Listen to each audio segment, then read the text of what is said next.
Hello, I'm David Ellenstein, Artistic Director at North Coast Repertory Theater. Thank you for joining us today for Theater Conversations. If you enjoy watching these, please click like, subscribe, and share.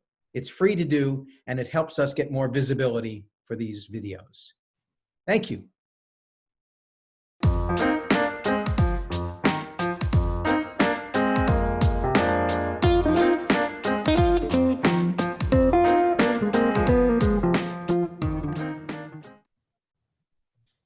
Hello, and thanks for joining us today. It is my pleasure to be joined by my friend, the extraordinarily talented director, former artistic director, all-around great theater guy, Matthew Wiener. Hi, Matthew. Hey, David. Thank you for having me. It's great to be with you, even virtually. The North Coast Rep audience knows your work really well. They may not know your face because you've never been on the stage, but we'll talk a little bit about the plays that you've done at North Coast and also your background and your steeped knowledge in theater. So Matthew and I first met when I was in a workshop of a new play at the Arizona Theater Company, where Matthew was the associate artistic director, and this was back in the early 90s. We first met and we became friendly, and our relationship developed from there. I returned to Arizona Theater Company a number of times to do plays. Matthew was there most of the time, but he actually branched off and became the artistic director of the Actors Theater of Phoenix, which was a theater of similar scope to what North Coast Rep is as far as budget size. They had a bigger auditorium, but as far as how they went about things, there were actually a lot of things in common with the two. When we were both running those theaters, it was a lot of shared experiences. Right. We did a lot of the same shows, and we shared actors, and even shared direct. I came and directed for Matthew once, and Matthew, of course, came and directed for us a number of times. And I'm going to let you remember, because I'll forget a few of them. What are the shows you directed at North Coast? Well, I actually had to write them down. Yeah, I bet. But I've done 7 shows. I started with Shipwrecked by Donald Margulies, which was one of my favorite theater experiences. Lend Me a Tenor. That was great. Which had this like a killer cast. Perfect Wedding, Unnecessary Farce, Fox on the Fairway, Marjorie Prime, and the last one I did was a couple of Januaries ago, Moon Over Buffalo. Right. So some really, really fun shows and good shows that our audience, if they've been coming for a while, will remember well. Yeah, I think you used to hire me just to do the farces. So that was good. And you know, I don't even know why that is, because talk a little bit. So let's jump in the middle somewhere. At Actors Theater, you did some farces, but mostly you did other kinds of theater. What was your agenda as an artistic director, and what kind of plays really turned you on? Well, I would say that Actors Theater was kind of like the alternative theater in Phoenix. You know, the Arizona Theater Company was the big Lort Theater, and then there was Phoenix Theater, which did mostly musicals, and primarily musicals. And so there was a kind of an opening for a theater company to do contemporary work. We did a lot of shows that had been, recent commercial successes, either off Broadway or on Broadway. And our shows definitely had a kind of progressive feel to them and a progressive agenda. You know, that I wouldn't say that we were like this liberal theater company, but we were a pretty liberal theater company. When we were developing audiences, we definitely tried to reach out to people who were looking for something different and were looking for something more challenging. We liked our work to be stuff that people would talk about on the way home, things that were contemporary. And towards the end, I became even more refined in what I was choosing, and almost all the shows were only 2 or 3 years old, so we really stayed very much in contemporary modern drama. So at North Coast, you directed, as you said, a lot of farces. I think five of the shows were farces. Shipwrecked I wouldn't have called a farce, and Marjorie Prime was definitely not a farce. But can you talk about the different satisfaction you get directing a farce or directing a play that's more serious? I mean, you did Angels in America. You did a lot of heavy dramas too at Actors Theater. Talk about the Right. difference in the approach as a director, and also what turns you on as a person in working on those different kinds of shows. Yeah. I think I started out directing much more, not that many comedies, much more heavy plays. I was kind of like the trauma drama director. But then I wound up doing like one or two farces. I don't know if Lend Me a Tenor was early on in like farce life. And I discovered that I loved it. I think that farce is comedy that depends a lot on the skill set of the cast, of the actors. You know, there are some comedies that are very character driven or situation driven. Farce is very much about the bravura performance of the cast. And I have always loved actors, and, you know, and I'm kind of sorry that I didn't really get into musical theater, because I love that level of performance, that heightened level. And that's what makes farce work. You know, I mean, I used to have some kind of shorthand on like what made a good farce. It was some kind of like a problem, an eccentric problem that had to be solved by eccentric people in a very finite period of time. And it kind of, and so many of the plays are that way. I mean, they are somewhat formulaic, but I loved watching actors and working with actors when they are just at the height of their game, you know, and so I wound up just kind of learning how to do that and how to kind of like push or help actors achieve that, like almost like musical theater level performance without it being musical theater. I remember you once said to me you really like athletic actors. What do you still, is that a good quote for you still, and how would you explain that? Very much so. That is definitely something I used to say all the time. I think that it's I am not a big sports fan really, but I used to watch the Olympics, because at the Olympics, those were like the best people that day doing the best thing, you know, and they were at the total height of their ability to perform. Do you know what I mean? Their performance was at 110% to win. And I loved helping actors get to that kind of what I would call athletic, that performance level, you know, that was just so high. Now, I think that when you're doing, you know, Death of a Salesman, you also have to have a high performance level, but it's very different from, you know, unnecessary farce. And I think that, you know, I love watching actors like just trying to grow and figure out how much further can I go? How much bigger can this be? How much funnier could this be? I mean, there were times that I think it was in Unnecessary Farce. Was that the one that, yeah, David McBean played the Scottish assassin?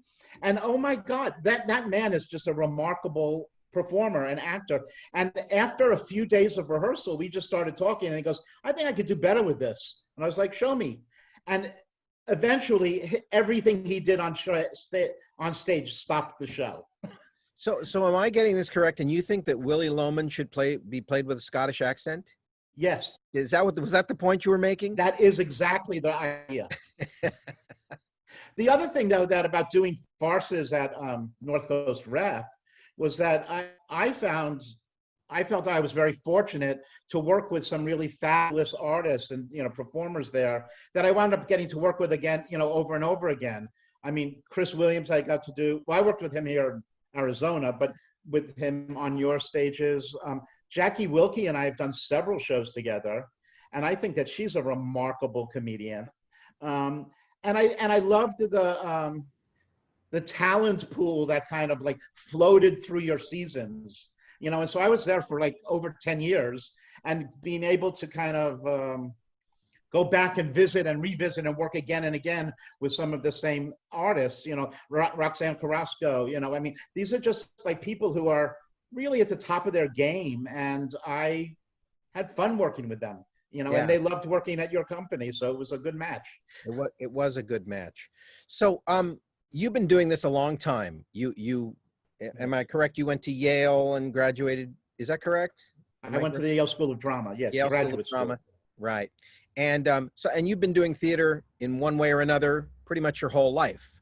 Are there are there a couple of high points that jump out to you and you go, this is when I felt like I was doing what I wanted to do with what I do in life? Well, there are definitely shows that you kind of go, wow, that was pretty remarkable. There was one show that I did at Arizona Theater Company. It was called Nora, which is Ingmar Bergman's adaptation of Doll's House. And I actually wound up kind of doing an adaptation of Ingmar Bergman's adaptation. So it was kind of like several steps away from the original. And I was working with a tremendous group of designers and a tremendous group of actors. And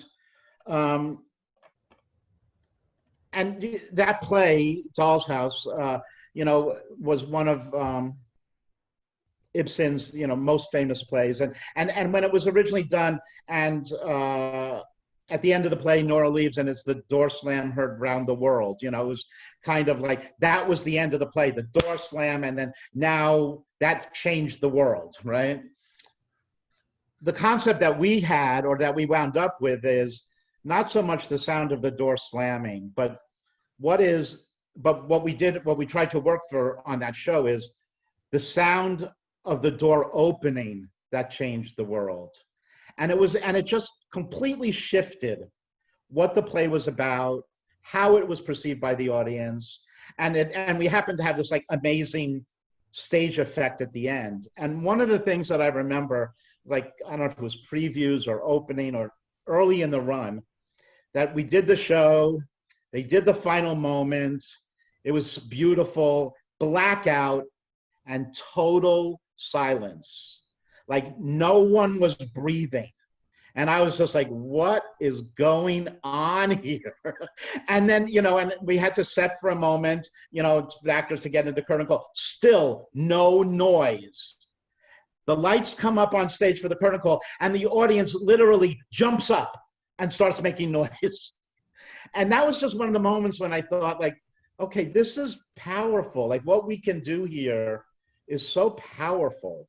And I loved that. You know, that was a great theater experience. There are others. I mean, Angels in America certainly was a profound play. Actors Theater did it in, like, in 1 year we did just part one. And then a year later, we did part 1 and 2.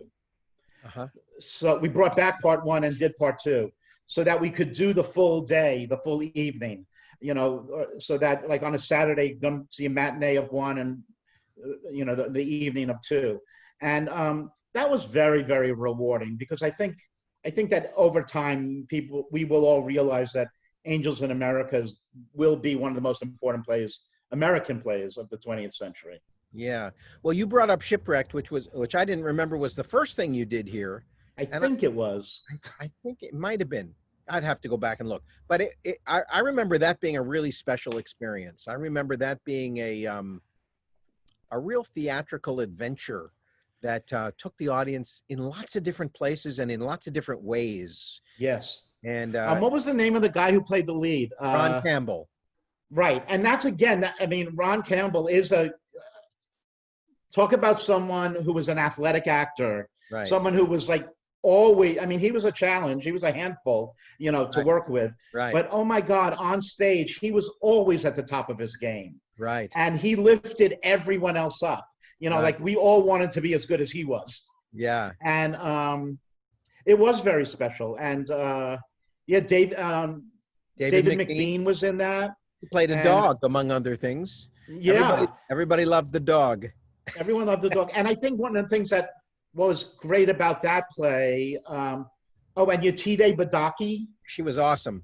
Yeah, she's like a big TV star now. I didn't know that. Huh? But that play, like, so much called upon the audience's imagination. Yeah. You know, and the interaction with the storytelling. I mean, that play is about as pure a storytelling as you can get to. I mean, it really is like, once upon a time, blah, blah, blah, blah, blah, and they lived happily ever after. And I think that North Coast Rep with the intimacy of your theater, the intimacy of that space, when you can do powerfully theatrical experiences in an intimate environment. Right. It's an unusual and powerful combination, because usually big theatrical plays are done in big theatrical environments. Right. I remember you and I went to see the play before we did it at a larger theater, which I'll go nameless at this point. But I remember we both kind of watched it and we looked at each other after and kind of went, I think we can do better. And we did. We did. I think we did a lot better. You don't want to say the name of that theater? Maybe not. But one of the things that I remember is that it was kind of a bigger production level, and that there was this special effect at the end that was just like huge, that you had all this stuff on stage. Right. And I remember for our production, it was Marty, the set designer, had some friends who were engineers, and we came up with this kind of bizarre thing that was so magical. It was like invisible, and the audience was treated to like a, oh my God moment, all about the human body and the human spirit. So rather than going, wow, look at that effect that they were able to do, their imagination took them to a place that had to do with the story and the play. And really it allowed that actor to, this is the other thing I think I like about Farce. It allows actors to show off. Do you know what I mean? It lets them really go nuts. I mean, you want them to chew the scenery. Yeah. It's not subtle. Yeah. And that actor was not subtle. And the end of that play was just unbelievably beautiful. Yeah, I mean, he just created a thing of gorgeousness, for everyone in the auditorium. Yeah. The other one I remember, I was thinking about it while you were just talking, at Arizona Theater Company, I was there to act in a play, and the play that was on, you had directed, and that was Dancing at Lunasa. And that was a beautiful production. That's probably in my top 5 also. Yeah. It's a beautiful play, but I also got very lucky, and I'm not quite sure how or why, but I had, the play has 5 sisters in it. And the 5 sisters that I had were incredible.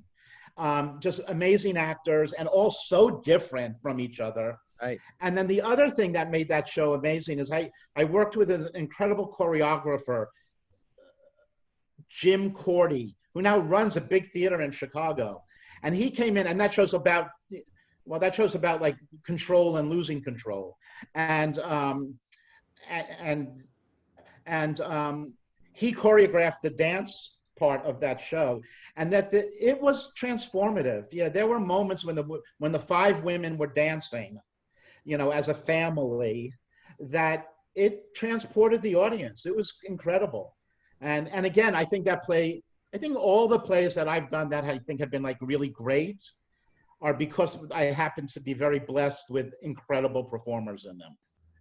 I agree with you. That's essential. However, sometimes you can have incredible performers and they don't come out so good. Yes, I've done plays with incredible performers that were like, eh. Right. But so it's really our job as directors to get everybody on the same page so they feel comfortable about the way we're going so they can do their best. Yes. Right. Yeah. And also, it's not just the actors and the directors, because like one of the things in that show, yeah, the youngest daughter, who's simple, I suppose, I'm not sure what she was. There's a moment where she like grabs some blueberries and like mushes them across her face, and it's like this moment of abandon, like she's so loves these blueberries. And I remember that the prop people worked forever on it, and this poor actress, like her face was blue for a week, trying to figure it out. And when they finally got it right, it was this remarkable moment on stage that she was able to do something that the whole audience was just like, oh my goodness, And so sometimes it's like this incredible combination between stagecraft, writing, and performers. That's when it's really the most fun. We are a true collaborative art form. It's true. So talking a little bit about where we are right now in the world. So we're still shut down due to COVID. We don't know when that's pall is going to lift. There is unrest in the country, hopefully to a positive end. Hopefully we are moving forward. You want to talk about, I know you and I have talked a little bit about, you know, you're not sure about the future of theater. You're not sure about what's happening. You want to talk, I mean, without getting heavy about it, what are you thinking about these days, and how do you see us going forward? Yeah. Well, I think first the COVID thing is, you know, I think that to some degree it's out of our control. Right. Although I would tell everyone, you and I should have started this wearing our masks, you know, so that we could tell everyone, wear a mask. Right. But, you know, I think that it's going to take quite a while. It's interesting watching what's going on with like with the various sports teams, because they're very much in the news now about how they're going to try to restart. And I think some of the issues that they're grappling with are the same issues that we're going to be grappling with in theater, about the safety of the audience and the safety of the performers. And one thing that people don't really think about is that the safety of backstage. I mean, anyone who's ever been backstage at a theater knows there ain't no social distancing going on. You're right up close to everyone. So I fear it's going to be a while before audiences are comfortable and confident to go back in. And unfortunately, the economic model that both commercial and nonprofit theaters operate on, you're not going to make it work with 25% houses, you know, to spread out the audience. And I'm not sure that that's such a great experience either. I wouldn't want to go to see a farce, you know, with only 25% of the audience there, you know, because you want everyone to be laughing together. Right.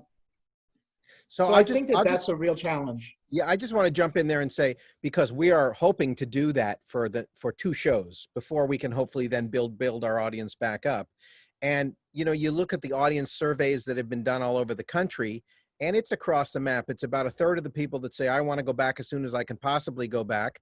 1/3 of the people that say, I want to go back when it's pretty much safe to go back. And 1/3 of the people that say, I don't want to go back until it's completely safe to go back. So I say, you know, at 33% of the people who want to come back, who have that risk assessment for themselves, because we all have different risk assessments as people, we need to make it as safe as we can possibly make it as an organization and do everything and not do it if we can't do it safely. But then it's going to be up to individual audience members. Some people will want to come and see a farce, even if it's only 33%, even if, you know, you don't, or maybe I don't, but there are going to be people that do. And just because you brought it up, our kind of position is we want to be available to the people who want to come back. So I think that's kind of I think that's fine.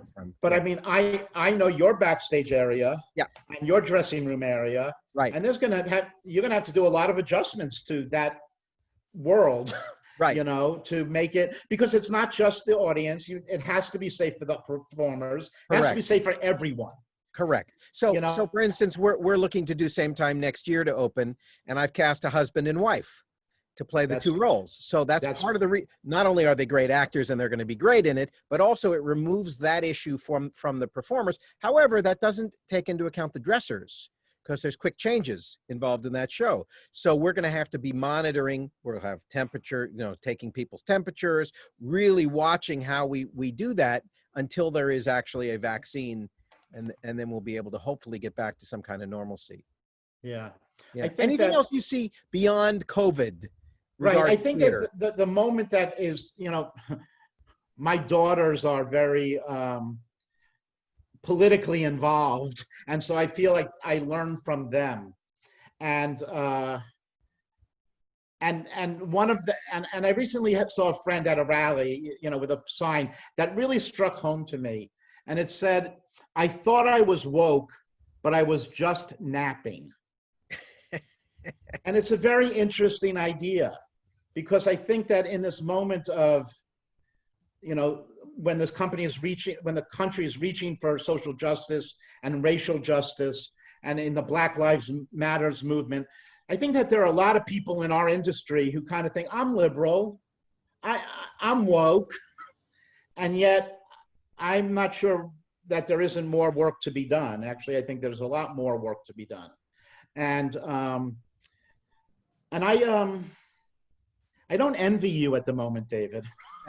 I'm not running a theater company at the moment, and I am okay with that because I think that this moment in time has incredible challenges in terms of the future and the value of what we offer to our communities. And I think it's incumbent upon us as artists and as creative people that we can help forward a conversation, that we have within our abilities, within our skill sets, what we're built for is creating important conversations.